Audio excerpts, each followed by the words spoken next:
지금까지 바울은 자신이 처한 상황에 대해서 설명을 하고 있습니다. 지금 바울은 로마 감옥에 갇혀 있습니다.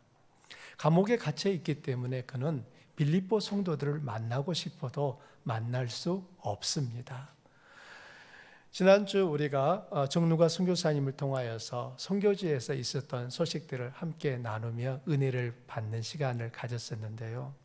선교사님의 말씀을 들으면서도 마음에 느껴지는 것은 선교사님이 당연히 가셔야 될 그곳에 가시지 못하는 그 안타까움이 마음속에 가득하시는구나 라는 것을 느낄 수 있었습니다. 바울은 빌립보 교회를 개척한 사람입니다. 그러기에 더더욱 빌립보 교회에 대한 그 마음의 애착이 큰 것이에요.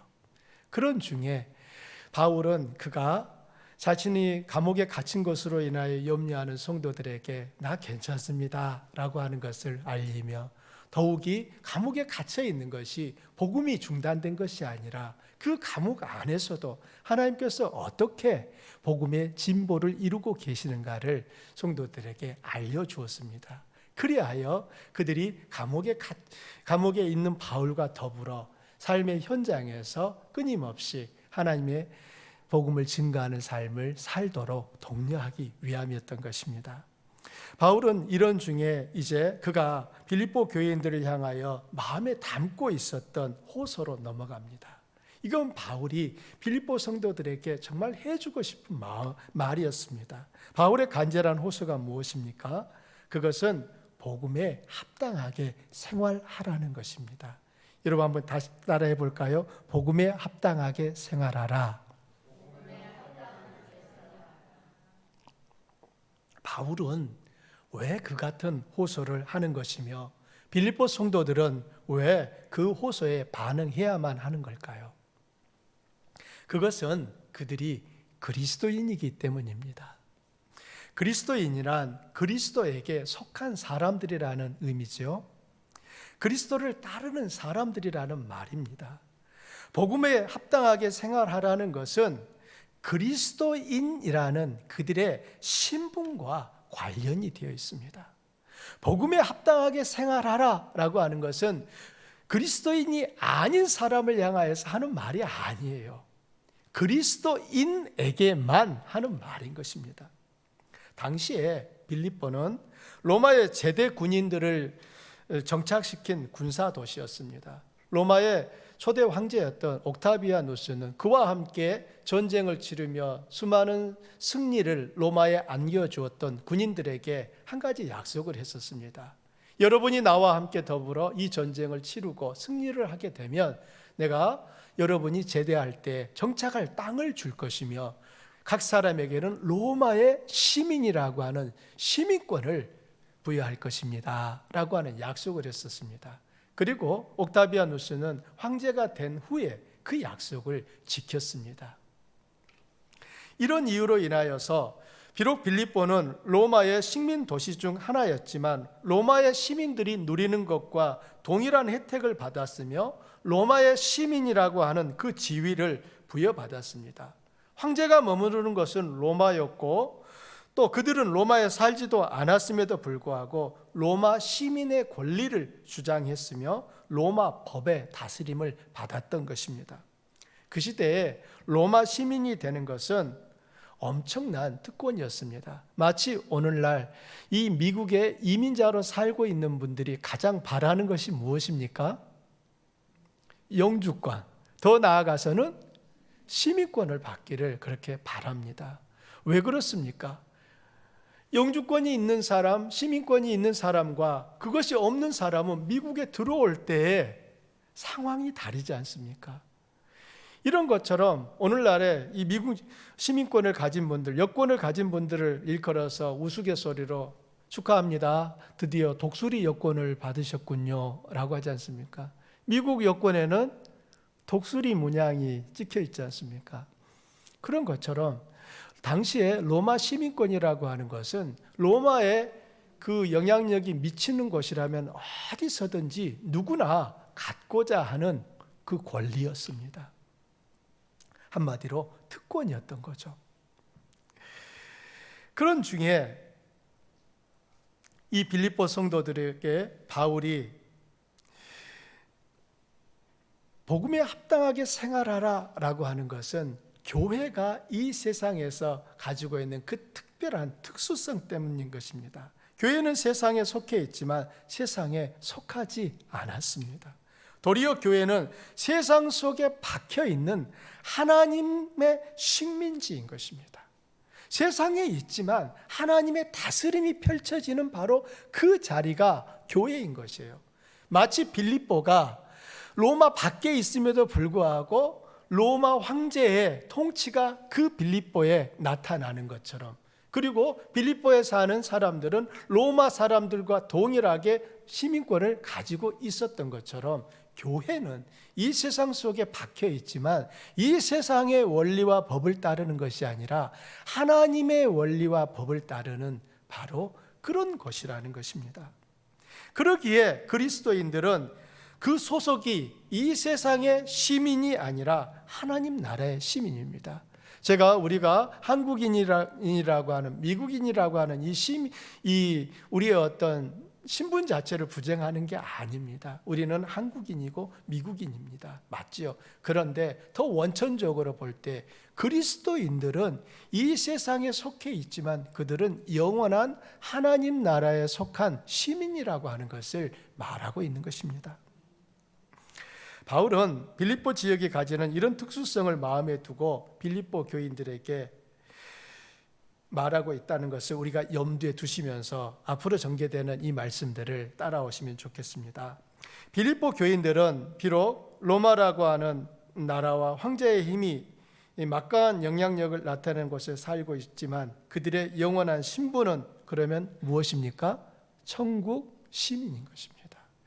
빌립보 성도들은 황제의 권한이 미치는 그 빌립보 땅에 있지만 그들은 하나님의 백성으로서 하나님 나라 천국의 시민들이라는 것입니다. 바울은 그들이 천국의 시민이기 때문에 그리스도의 복음에 합당하게 생활해야 한다고 말하는 것입니다. 여기서 합당하게라고 하는 이 단어는 복장이나 옷차림에 사용되는 단어입니다. 다시 말하면 복장이나 옷차림이 그 사람에게 어울리느냐 그렇지 않느냐를 말하는 것입니다. 여러분 교회에 오실 때 여러분 이제 옷을 입으시고 거울 보셨어요? 안 보셨어요?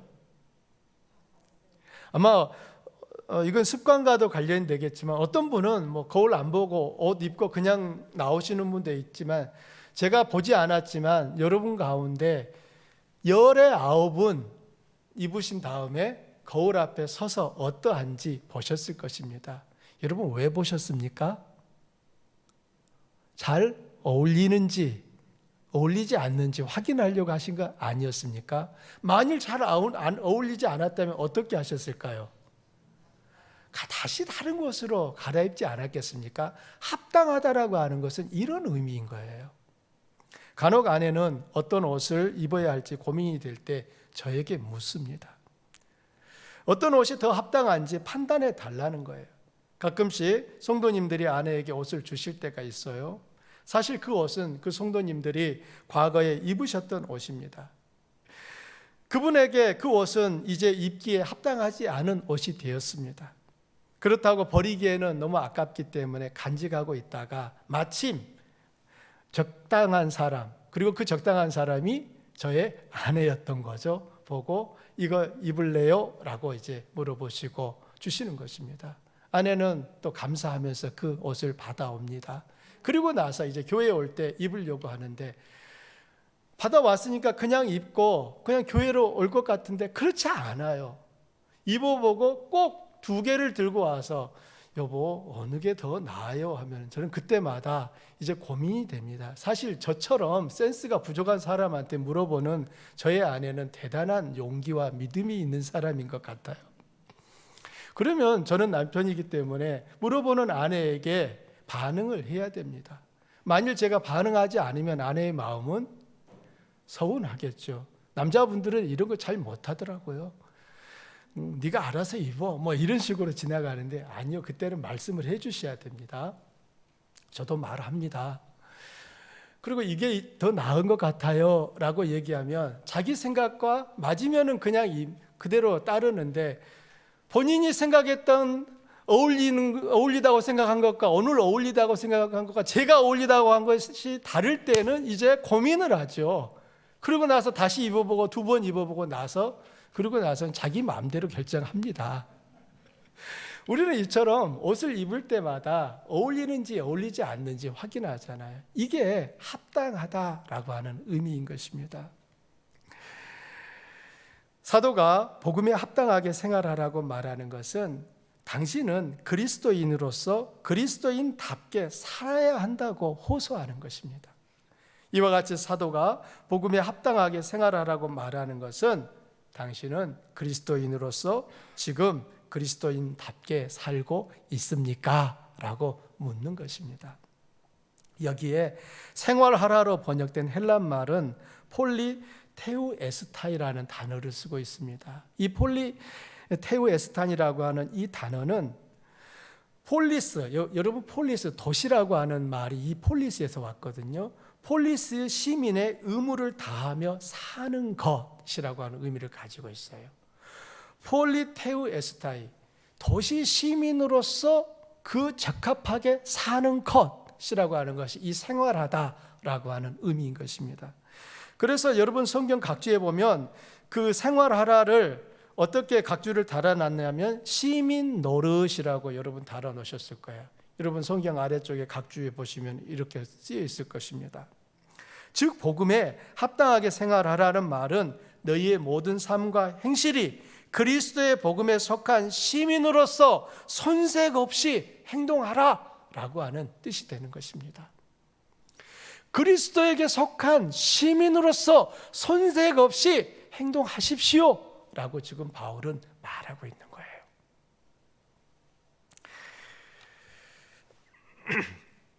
교회는 그리스도에게 속한 사람들의 모임입니다. 아멘입니까? 우리가 계속해서 생각하고 공부하는 것 중에 하나는 교회는 건물이 다 아니다. 건물은 건물이 아니라는 겁니다. 교회는 그리스도를 마음의 구주로 모신 사람들의 모임이 교회인 것입니다. 그렇다면 교회는 복음에 합당하게 교회 공동체의 삶을 꾸려가야 하는 것입니다. 우리들이 모여있는 이 공동체의 내용이나 방향 또한 복음에 합당하게 이루어져 가야 한다라고 하는 것입니다. 동의하십니까?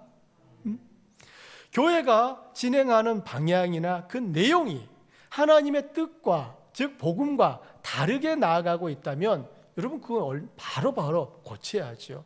그리고 잘못 가고 있다면 여러분 성도님들 중에서 거기에 대하여서 말씀해 주셔야 되는 것입니다. 목사님 이 부분에 대하여서는 이런 생각이 드는데 좀 설명해 주시겠습니까? 라고 물으셔야 되는 거예요. 혹여나 서로가 믿음의 삶을 이루어가는 공동체원 중에 누군가가 복음과 합당하게 생활하지 않는다면 그때 말씀해 주셔야 되는 거예요. 기도하고 찾아가서 때로는 전화로 이러이러한 부분들이 보이는데 어떻게 된 거야? 라고 물어봐 주셔야 되는 거예요. 그를 정죄하고 심판하기 위해서가 아니라 그가 바른 복음의 길을 따라 살도록 돕기 위하여서 물어봐 주는 것입니다.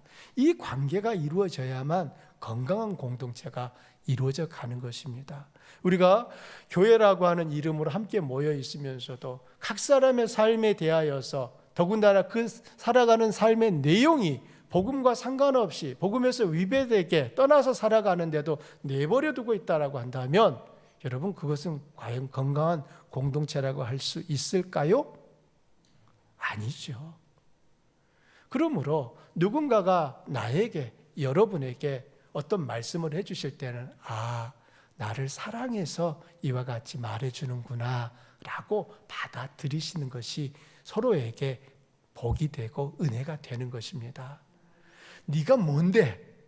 이 생각을 갖게 되면은 여러분 공동체가 거룩함과 건강함을 이루어가는 것이 사실 쉽지가 않습니다. 그러므로 우리들이 각 사람에 대하여서 너와 내가 같이 영원한 하나님 나라에서 만날 사람들이라고 하는 그 생각들을 가지고 함께 하나님 앞에 서자라고 하는 그 마음들로 서로의 삶을 붙잡아 주는 것이 건강한 교회의 특징이 되는 것입니다.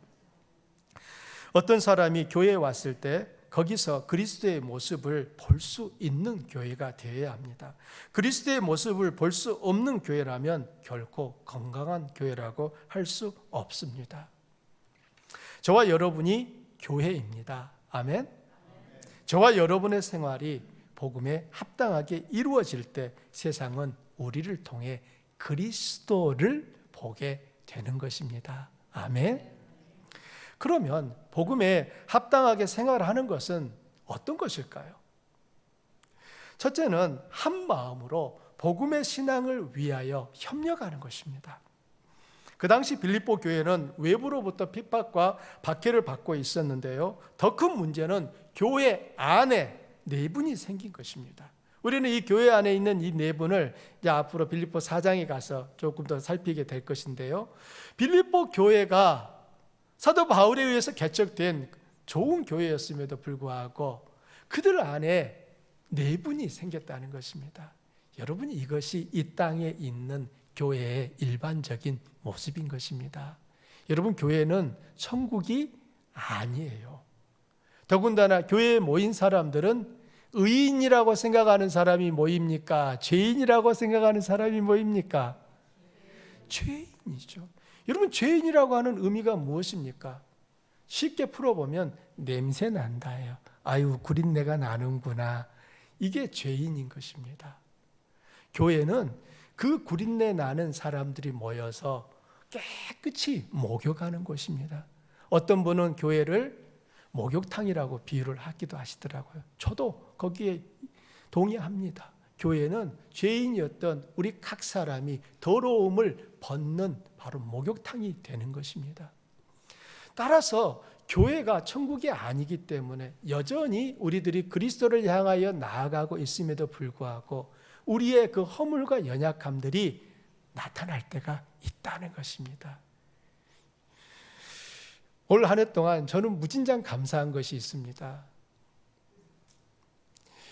개척교회, 우리가 개척하면서 시작했던 우리 성도님들이 아직 한 명도 안 떠났다라고 하는 사실에 저는 무한정 감사를 드리고 있습니다.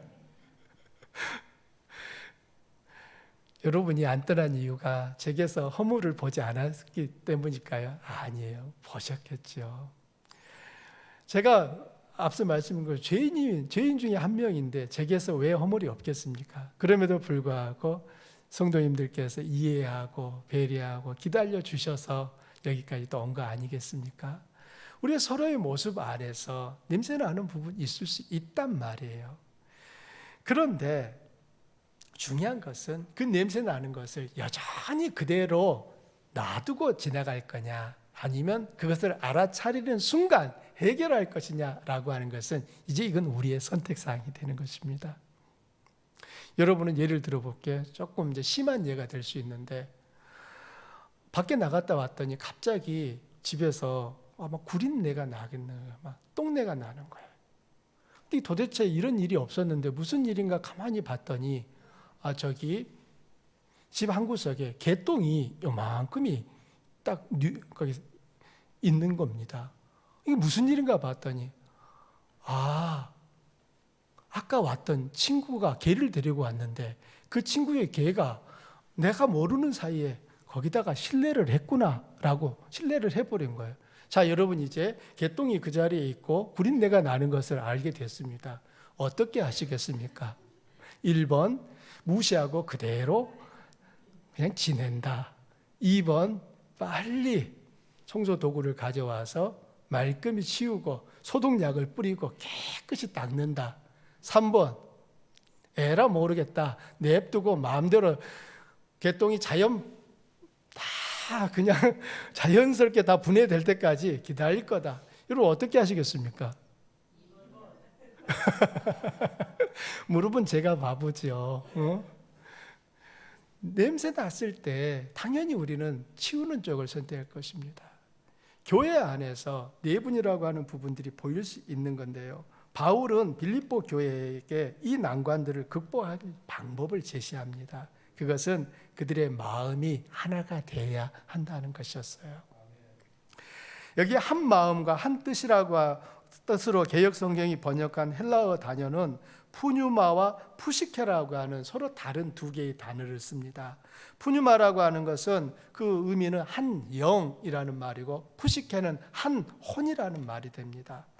이것은 한 영과 한 혼을 쓰는 것, 각각 쓰는 것은 영과 혼을 구별하려고 쓰는 말이 아니에요. 빌립보 교인들이 한 정신 또는 한 마음으로 통일되어서 온전한 팀워크를 이루어야 된다라고 하는 것을 강조하기 위하여 쓰는 표현인 것입니다. 설교를 준비하며 주안교회 지난 1년을 되돌아봤습니다. 작년 이맘때, 정확히는 12월 12일에 우리는 이곳에서 설립 예배를 드렸습니다. 그동안 많은 일들을 한 것을 알 수 있었습니다. ARPC 교단에 가입했고요, 대면으로 목장 예배가 시작되었고 제자 훈련을 진행했으며 또 새벽 기도회와 주일 예배가 시작되었습니다. 여러분이 아시듯이 미국에서 이민자로서 산다라고 하는 것은 굉장히 삶이 빠듯합니다. 정말 하루도 쉬는 날이 없습니다. 어려워요. 특별하게 모두가 다 문을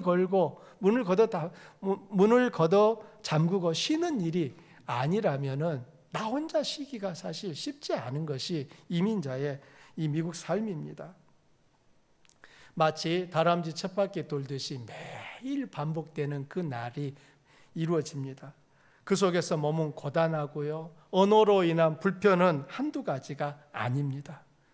손님을 맞을 때도 실수하지 않으려고 온통 신경을 곤두세우고 일을 봅니다. 그러니 더 빨리 지치죠.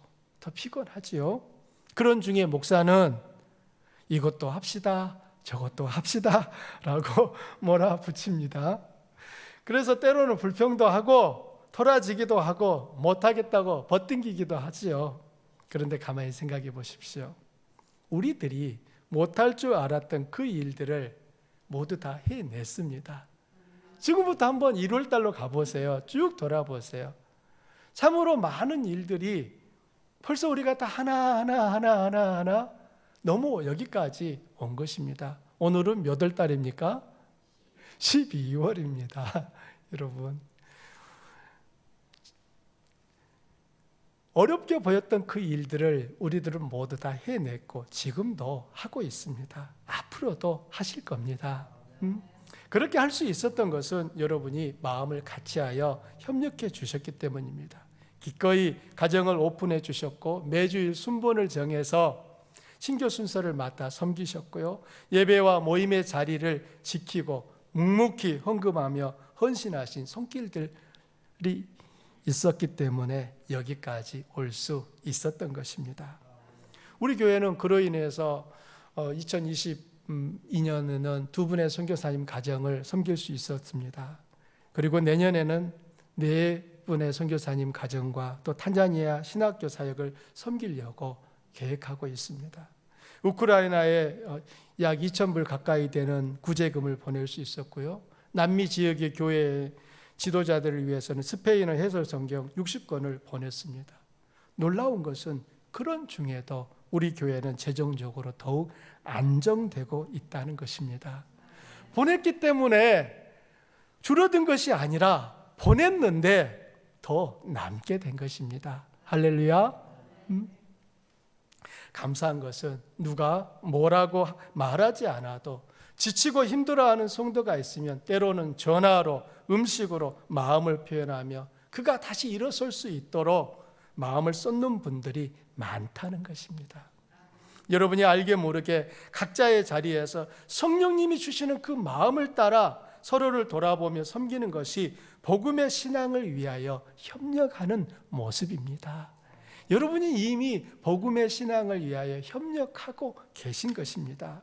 개역성경이 협력하다는 말로 번역하는 이 헬라어는 함께 경기하다, 한 팀으로 싸우다라고 하는 뜻이에요. 이 단어는 분명히 운동 경기에서 사용하는 언어입니다. 혼자가 아니라 함께 하나의 팀을 이루어 투쟁한다는 의미를 담고 있습니다.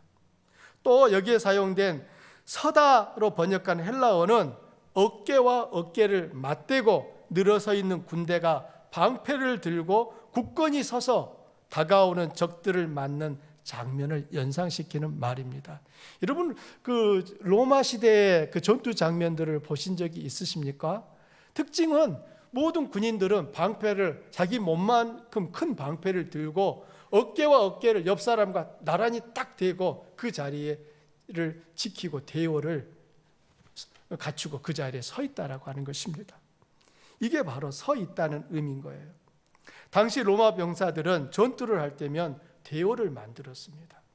그리고 로마 군대가 전투에서 그토록 강한 면모를 보일 수 있었던 것은 그들 혼자 싸운 것이 아니라 함께 싸웠기 때문이었습니다. 어깨와 어깨를 맞대고 있어서 이쪽에서 오는 것은 내가 막아주는 것이고 이쪽에서 오는 것은 내 옆에 동료가 막아줘서 두 사람 모두가 다 안전하게 보호를 받을 수 있었던 것입니다. 어깨와 어깨를 나란히 한다라고 하는 것은 우리들이 협력한다라고 하는 것을 가장 잘 보여주는 모습인 것 같습니다. 서로가 서로에게 의지하며 서로를 지켜주는 그 대형을 이루면 강한 적들도 능히 감당할 수 있습니다. 함께 싸우면 강해집니다. 함께 힘을 모으면 불가능한 일이 가능한 일로 바뀝니다. 복음을 위해 협력하는 것이 좋은 신앙입니다. 하나님이 우리 각 사람을 부르셔서 공동체를 이루게 하셨습니다. 주한교회는 하나님으로부터 불러냄을 받은 각 사람이 모인 공동체입니다. 우리는 함께 주님이 오시는 그날까지 협력하며 믿음의 행진을 지속해야 합니다. 그러면 복음에 합당하게 생활하는 것이 두 번째는 무엇입니까? 대적자들을 두려워하지 않고 담대히 믿음을 지키며 사는 것입니다.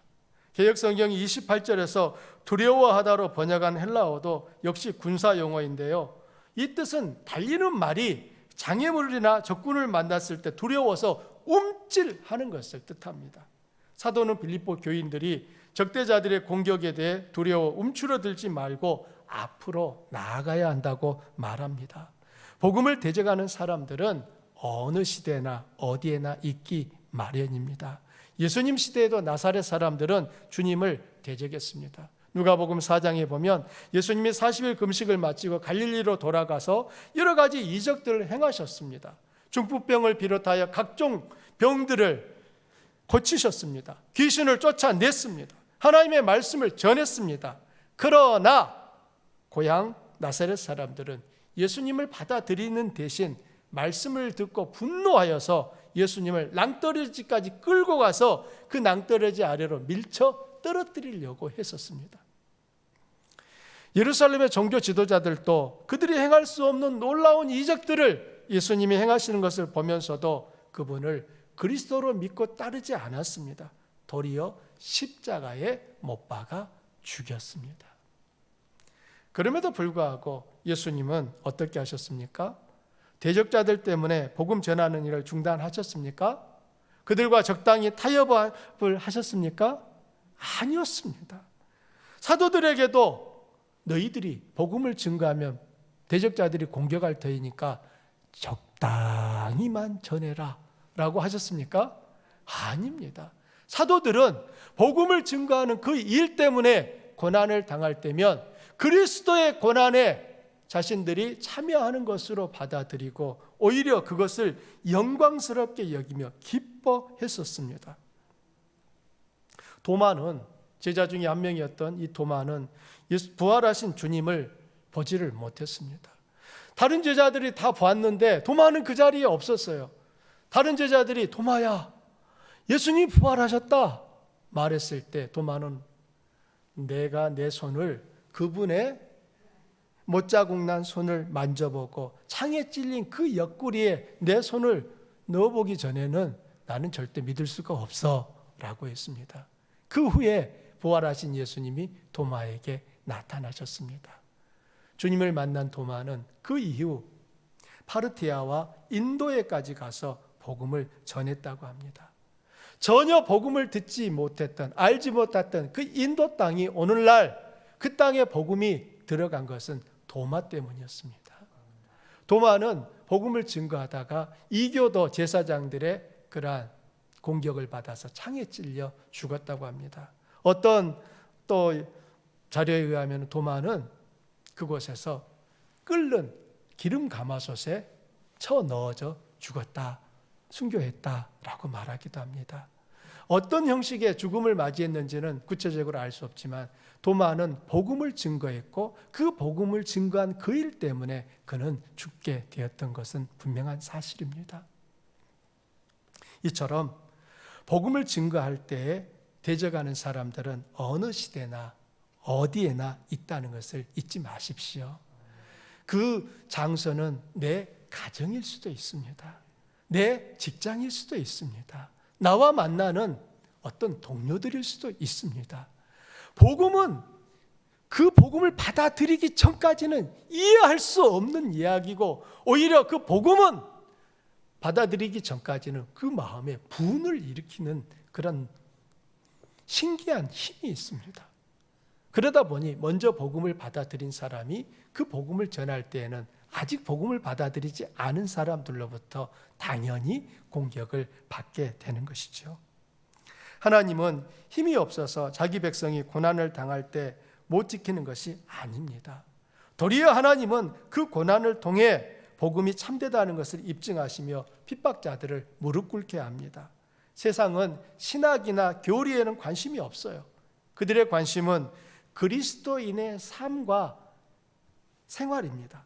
저 사람 예수 믿는다고 하는데 어떻게 생각하고 말하고 행동하는지 보자고 합니다. 그들은 매일 삶 속에서 만나는 여러 가지 문제와 고민들을 우리가 어떻게 대하는지 지켜보고 있습니다. 우리들이 문제와 고민을 그리스도를 따르는 사람답게 대하면 세상은 우리의 모습에 깊은 감동을 받고 우리에게 관심을 가집니다. 대체 저 사람은 누구야? 무엇 때문에 저렇게 살고 저렇게 행동하는 거야? 하고 묻습니다.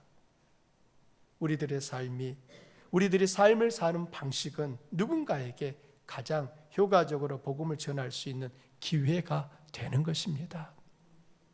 그러므로 우리가 전하는 이 복음이 힘을 가지려면 우리의 삶이 복음을 따라 살아가는 삶이 되어야 되는 것입니다. 삶이 복음과 일치하지 않으면서 입으로는 복음을 전한다면 그 복음을 듣는 사람들이 어떻게 반응하겠습니까?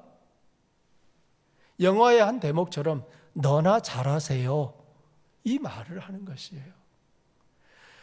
세상으로부터 너나 잘하세요 이 말을 듣는 것은 사실 굉장히 부끄러운 말이죠.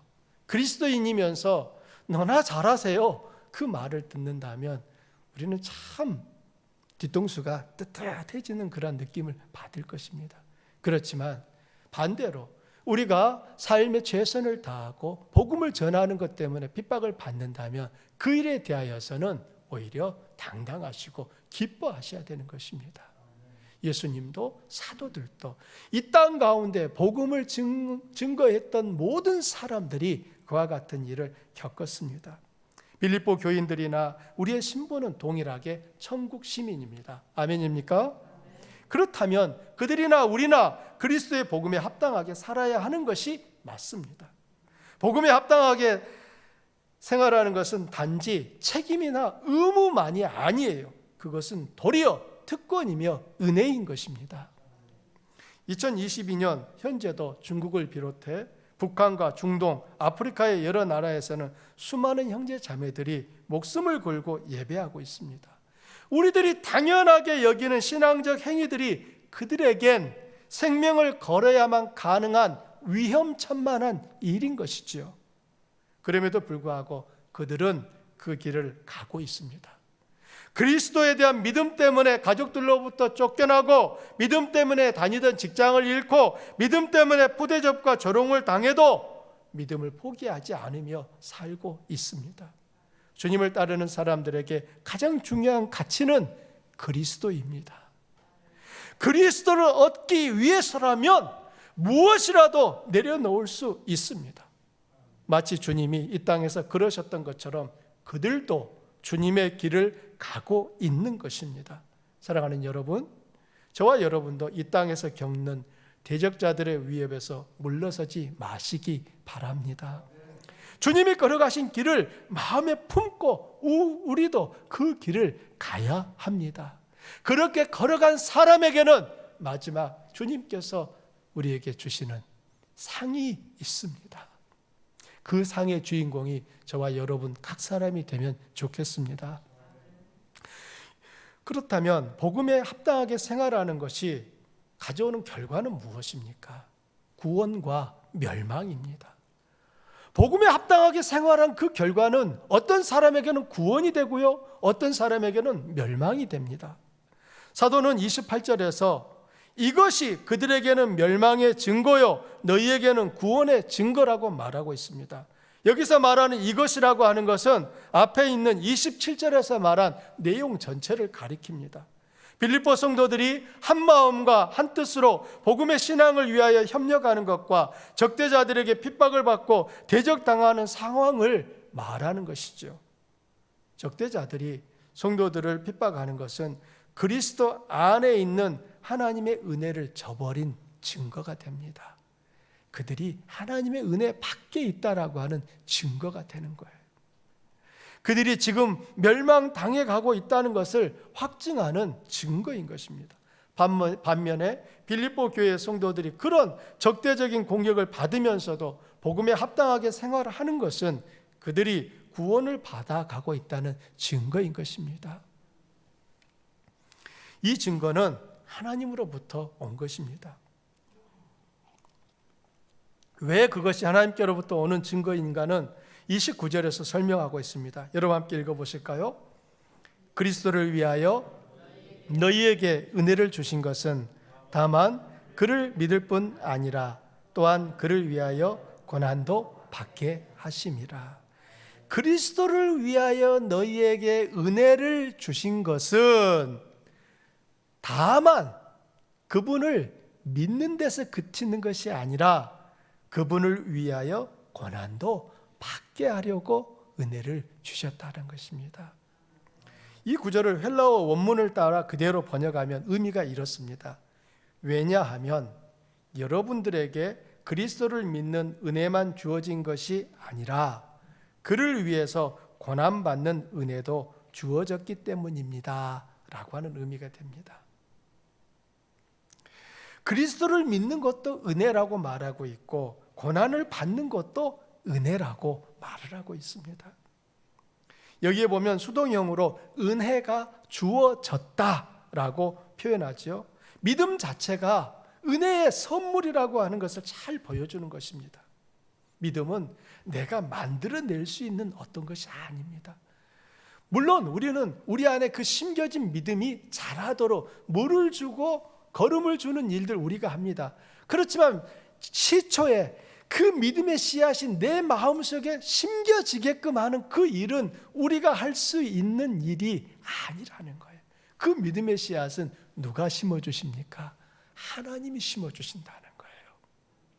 여러분 안에 하나님이 어느 날 심어주셨던 그 믿음의 씨앗이 자라고 자라서 지금에 이르는 것입니다.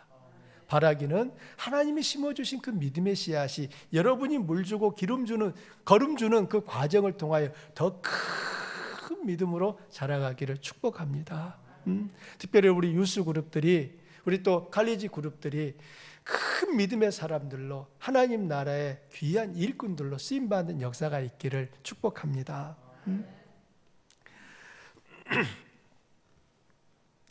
믿음은 은혜이고 어떤 사람들 그렇게 생각하죠. 믿음은 은혜고 고난은 은혜가 아니라고 생각하는데 성경은 거기에 대하여서 명확하게 믿음도 은혜이고 고난도 은혜다라고 말하고 있습니다. 이것이 여러분 모두에게 마음으로 아멘으로 받아들여지면 좋겠습니다. 제가 다시 여쭤볼게요. 예수님을 믿는 것은 은혜입니다. 예수님을 위하여 고난을 받는 것도 은혜입니다. 여기에 대한 아멘으로서 우리가 완전히 동의할 수 있다면 예수님을 믿음으로 인하여 예수님 때문에 고난을 당할 때 우리는 그 고난 앞에서 우리의 믿음을 저버리지 않을 것입니다. 이 싸움은 어떤 특정한 사람에게만 있는 것이 아니라 모든 성도에게 있는 싸움입니다. 여러분 30절도 함께 읽어보실까요? 너희에게도 그와 같은 싸움이 있으니 너희가 내 안에서 본 바요 이제도 내 안에서 듣는 바니라. 여기서 너희는 1차적으로는 빌립보 교인들이겠죠. 그리고 여기서 나라고 하는 것은 바울이겠지요. 바울이 지금 빌립보 성도들에게 하는 말이에요. 너희에게도 지금 그와 같은 싸움이 있지 않느냐. 그런데 너희가 내 안에서 이미 그 싸움을 봤지 않느냐 라고 말하는 겁니다.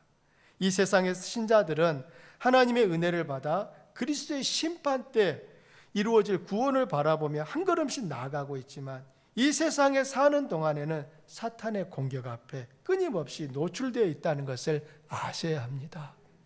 여러분 한번 옆에를 보세요. 여러분 옆에서 사탄이 앉아 계신 게 보이십니까? 우리 옆에 천사도 있지만 사탄도 늘 우리 옆에 있습니다. 기회만 되면 우리를 믿음의 길에서 미끄러지게끔 하려고 사탄은 역사하고요. 천사는 끊임없이 우리들이 미끄러지지 않도록 붙잡아주고 믿음의 길을 나아가도록 도우려고 하는 것입니다. 사랑하는 성도님들, 우리들이 하나님의 뜻을 따라 살려고 하면 할수록 사탄의 더 많은 저항을 받습니다. 이것 때문에 우리들이 예수 믿는 것 때문에 어려움이 오는 것입니다. 어떤 분들은 이렇게 말해요. 아니 예수 믿으면 좀 삶이 편할 줄 알았는데 예수 믿었더니 더 힘들어. 아이고 예수 그만 믿어야겠어. 이렇게 생각하는데요. 아닙니다. 그 생각을 바꾸셔야 돼요. 원래는 예수 밖에 있었던 분이었어요. 그러나 예수님 안으로 들어오니까 사탄이 그걸 싫어해서 다시 옛날로 돌아가자고 자꾸 어려움을 주는 건데 그것을 속아서 다시 옛날로 돌아가 버리게 되면 어떻게 되겠습니까? 사랑하는 성도님들, 우리가 하나님을 잘 믿으면 믿을수록 시험도 크다는 것을 기억하십시오. 그런데 여러분 우리가 속담에도 그런 말이 있죠. 고기도 먹어본 사람이 먹는다고 하는 것처럼 시험이 있지만 그 시험에 한 번, 두 번 승리해 보잖아요. 그럼 시험이 또 올 때 어떻게 합니까? 허허허 왔어. 내가 기다리고 있었어. 내가 이번에도 잘 이겨볼게 라고 여유가 생기는 것입니다. 그렇지만 예수님을 믿으면서 결코 시험은 내게 오지 않을 거야. 고난은 내게 오지 않을 거야. 그런 거 오면 이상한 거야 라고 생각하신 분에게는 고난이 왔을 때 순간 당황하고 옛날로 되돌아가고 싶은 그 유혹을 느끼게 되는 것입니다. 사랑하는 성도님들, 예수님을 믿을 때, 잘 믿을 때 고난이 오는 것은 내가 지금 잘하고 있다는 증거인 줄 아시기 바랍니다. 하나님이 우리에게 은혜를 베푸신 것은 예수님을 믿을 뿐만 아니라 고난도 받게 하기 위함이라고 하셨습니다. 예수님을 믿는 은혜 속에는 사탄의 공격과 저항을 받는 고난이 함께 내포되어 있습니다. 그리스도인은 삶과 죽음을 바라보는 관점이 다릅니다. 바울 사도는 내게 사는 것이 그리스도니 죽는 것도 유익하다고 말했습니다. 반드시 살아야 하는 것만이 아니라는 거예요. 그는 삶과 죽음 중에 어느 편을 택해야 할지 모르겠는데 그래도 굳이 택하라고 하면 세상을 떠나 그리스도와 함께 있는 편이 훨씬 더 좋다고 말했습니다. 그러나 빌립보 교인들을 위해서 세상에 남아 복음을 더 깊이 이해하도록 도와주고 그들의 기쁨과 믿음이 자라도록 도와줘야 하기 때문에 내가 이 땅에 더 남아 있어야겠다라고 말하는 것입니다. 그리스도인은 아주 고상한 것만을 묵상하는 사람들이 아니에요. 그리스도인이 반드시 해야 할 일은 묵상한 그 내용을 나의 실제 생활과 매일매일의 행동에 적용하는 것입니다. 행동은 믿음의 결과물입니다. 우리의 믿음을 따라서 우리의 행동은 나타나게 되어 있습니다. 성경은 비그리스도인들에게 선한 삶을 살라고 호소하지 않아요. 그러나 그리스도인들에게는 귀에 못이 박히도록 말하고 또 말합니다. 성경은 그리스도인들에게 전하는 하나님의 음성이기 때문입니다. 말씀의 결론입니다. 사도가 복음에 합당하게 생활하라고 호소하는 것은 그리스도인은 이 세상에 살고 있지만 세상 나라의 시민이 아니라 천국의 시민들이기 때문에 그 나라의 시민으로 살아야 한다는 의미입니다. 주님은 저와 여러분이 천국의 시민 되게 하기 위해서 이 세상에 오셨고 저와 여러분을 대신하여 십자가에 달려 죽으셨습니다. 주님은 우리들을 깨끗하게 해서 그분에게 합당한 자들로 만드시려고 죽으셨습니다. 이처럼 우리는 특별한 백성들입니다. 예수님께서 대신하여 죽어주신 존재가 바로 우리들인 것입니다. 우리는 미국에 살고 있지만 한국인이라고 하는 의식을 가지고 살고 있습니다. 이 땅에 살면서도 마치 조국의 명예가 우리 자신에게 달려있는 듯한 느낌이 어떤 것인지 알고 있습니다. 월드컵 경기 보셨을 거예요. 포르투갈전 보셨을 거예요. 여러분 어느 나라를 응원하셨습니까? 우리는 미국에 살고 있기 때문에 미국을 응원해야 될 것 같은데 한국을 응원합니다. 모 자매님은 너무나 기쁜 나머지 온 소식을 성도님 모두에게 전해주셔서 이긴 것을 그때 알게 됐지만요, 너무 감사하고 있고요. 이처럼 우리는 운동 경기 하나를 보더라도 한국을 응원하고 한국이 잘할 때에는 우리도 같이 기뻐합니다. 그리고 한국이 지면 우리도 같이 마음이 슬퍼집니다. 왜 그렇습니까? 우리가 한국인이기 때문이죠. 이렇듯 우리는 천국의 시민입니다. 예수 그리스도의 백성으로 살고 있는 우리에게 천국의 명예가 달려 있음을 알아야 합니다. 여러분 한 분 한 분에게 천국의 명예가, 예수 그리스도의 명예가, 이름이 달려 있는 것입니다. 그러기에 우리는 그리스도인이므로 그리스도의 복음에 합당하게 살려고 몸부림치는 것입니다. 이것을 아는 사람은 그리스도인으로서 나는 무엇을 해야 하는지, 그리스도인으로서 나는 어떻게 살아야 하는지 질문을 곱씹으면서 이 땅에서의 삶을 이루어가는 것입니다.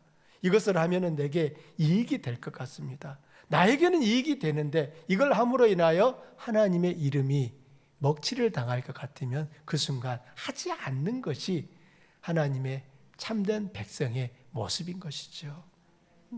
복음 전파를 위해 협력하며 대적자들을 두려워하지 않고 담대히 믿음을 지켜나가고 그리스도를 위하여 고난받는 것이 특권임을 마음에 새기며 살아내는 것이 복음에 합당하게 생활하는 그리스도인의 모습입니다. 우리 모두의 삶이 날마다 그리스도의 복음에 합당하게 생활하는 자들로 살아가시기를 축원합니다. 우리 함께 같이 기도하실까요?